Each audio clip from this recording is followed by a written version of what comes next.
Welcome to the Sandflats Recreation Area, located just east of the town of Moab. Visitors come from around the world to experience the Sandflats' amazing landscapes and outdoor adventure. It's famous for the Hell's Revenge 4x4 trails with its nearly straight uphill climbs and crazy obstacles. And the Slickrock Bike Trail, where mountain bikers and motorcyclists test their skills in a spectacular setting. But Sandflats is way more than just these two famous trails. It's the beauty of the landscape that draws people here. It's hiking and camping and enjoying sunsets and nature in a fragile high desert ecosystem. Over 200,000 visitors enjoy the Sandflats area every year. The recreation area is 9,000 acres. To the east are the peaks of the LaSalle Mountains. To the north and south are Grandstaff and Mill Creek Canyons. The northern boundary overlooks the Colorado River, and just beyond that, Arches National Park.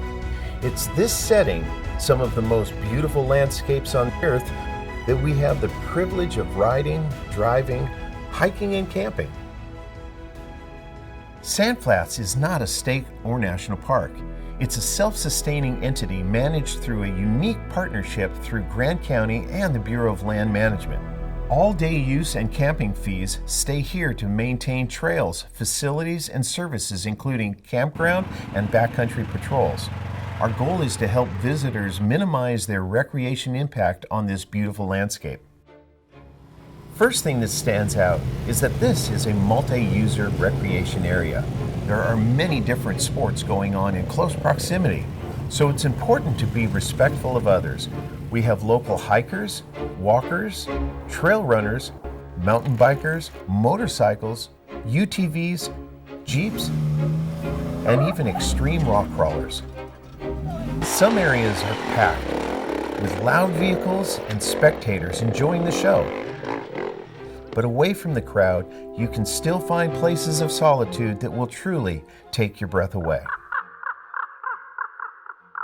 That contrast is part of what makes Sandflats so special, an area packed with natural beauty. From massive geological features to delicate desert flowers, from prehistoric shrimp that hatch out when it rains, to biological soil crust that forms the foundation for all life in the desert. With the area's constant use, it's important to leave it better than you found it for the next person to enjoy.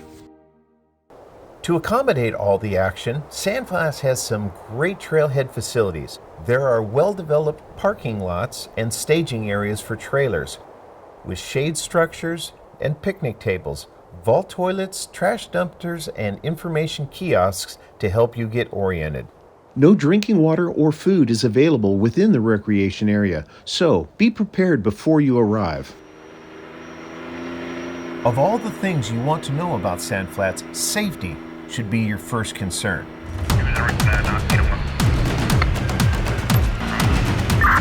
Sandflats is not an amusement park. It is the #1 region for search and rescue incidents in Utah.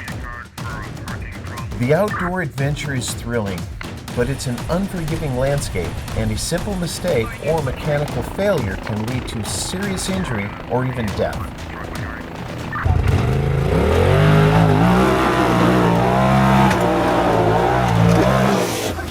Oh no!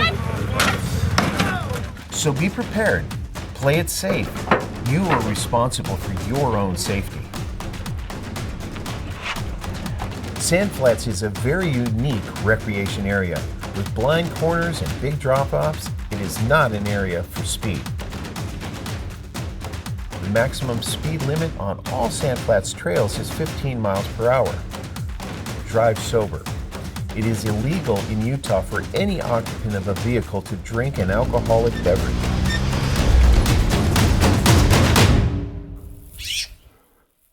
Sandflats has great camping, over 140 sites in 9 campgrounds spread out over several miles along the Sandflats Road. The campsites are marked A through J and are on a first-come, first-served basis. You may camp only in designated sites, and there is no water, hookups, or dump stations available in the Sand Flats area. We have 30 sites that can accommodate RVs up to 40 feet in length. Each campsite has a picnic table, fire ring, and vault toilets nearby. 6 group campsites for up to 16 people with shade structures can be reserved through recreation.gov. Camping here comes with the responsibility of camping the low-impact way, including keeping your food and trash secure from the ravens and other wildlife in a vehicle or sealed cooler. For more information on this, visit treadlightly.org. The ancient juniper trees here are precious, with some trees living as long as 800 years.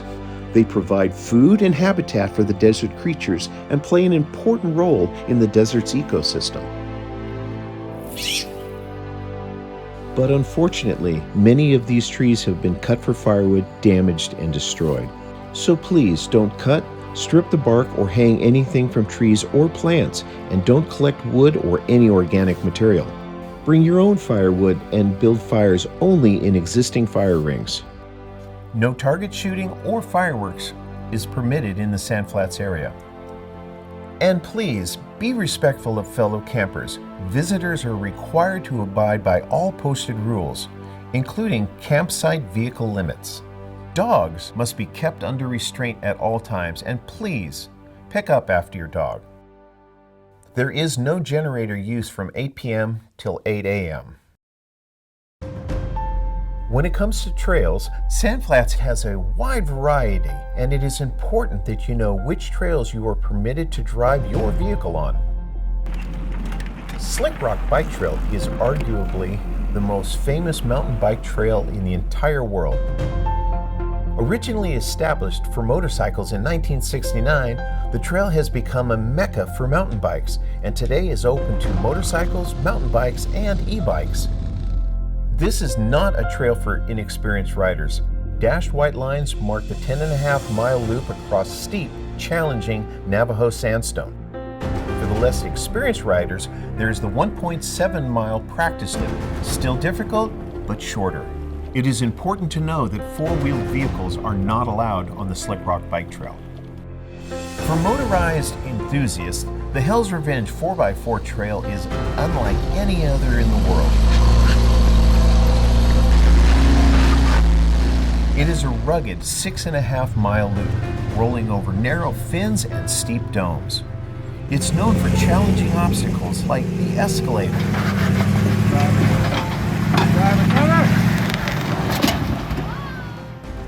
Mickey's Hot Tub, and Hell's Gate.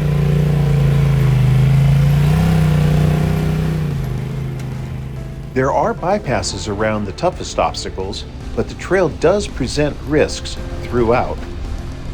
The trail intersects the Slickrock Bike Trail at several points, so please be courteous to the bikers and hikers you may encounter. And remember, motorized always yields to non-motorized users. And the spur out to the river overlook is a beautiful spot to relax and enjoy the sunset. The Fins and Things Trail is accessed further up Sand Flats Road and is a 9-mile one-way loop that travels counterclockwise. The south side of Fins and Things Trail is closed at night because it's next to the campground. Falcon Float Bike Trail is a 5.5-mile intermediate trail for mountain bikes and hikers, accessed further up the Sand Flats Road. It is part of the Raptor Route. Higher elevation means cooler air and more vegetation. There is a lot of healthy soil crust, so stay precisely on the single-track trail. Porcupine Rim Trail is rated difficult. It's over 8 miles of rough 4x4 road and then 5 miles of difficult single track for mountain bikes only. Porcupine Rim Trail is part of the Whole Enchilada Mountain Bike Trail, which drops nearly 8,000 feet over 26 miles.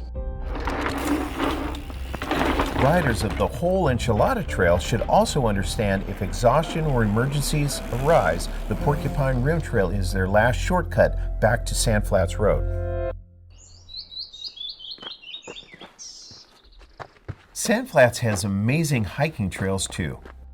Slickrock Bike Trail Practice Loop is a wonderful hike, and the Juniper and the Pinion Trails are just for hikers. There is amazing life adapted to the desert here. The biological soil crust is literally alive. It is the glue that holds all the desert life together and is easily damaged by walking or driving on it.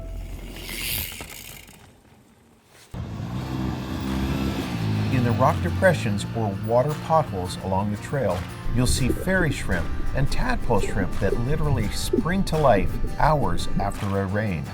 Their whole life cycle can be just days or weeks or until the pothole dries up. So if you see a pothole along the side of the trail, admire this amazing life.